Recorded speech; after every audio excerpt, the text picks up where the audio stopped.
The Pacers managed to come back by down 7 with 48 seconds left versus Cleveland. And two of the biggest plays came on free throws. The first one here where Naismith put back a dunk off a missed free throw.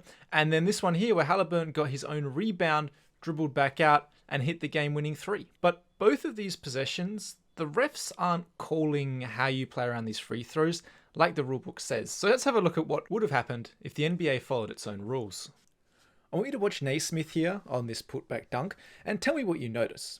The ref's call was offensive basket interference, which it wasn't based off the replay, but those with a keener eye will notice that Naismith is over the line before Siakam releases the ball. And Rule 9, Section 1D says players not occupying lane spaces must remain on the court behind the 3-point line and may not be touching the line or floor inside the line when the ball is released. In other words, don't go inside the 3-point line until the ball has been released by the free throw shooter. So clearly this should have been waved off and the ball given to Cleveland. Well, not so fast. Notice the players in the keyway, they also break a rule, which is essentially the same as I just read out. Players can't touch inside the keyway until the ball has been released by the shooter. I actually have 8 players violating the rule book of the NBA. So what happens here? Well, basically, if a free throw is attempted and missed, if a teammate and an opponent of the free throw shooter both make a violation, a jump ball should be administered at mid-court between any two players. So here what we would have seen is Naismith's dunk waved off,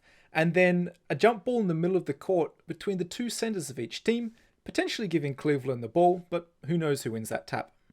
Now what about Halliburton's rebound and game-winning shot? Well, you can see we've got our friends at the 3-point line and down the keyway, again not following the rule. But there's one more rule I have to explain to you, and that's because Halliburton steps over the foul line before the ball hits the ring, which, you guessed it, is how long the free throw shooter has to wait, meaning two teams cause violations, and again another jump ball should have been done.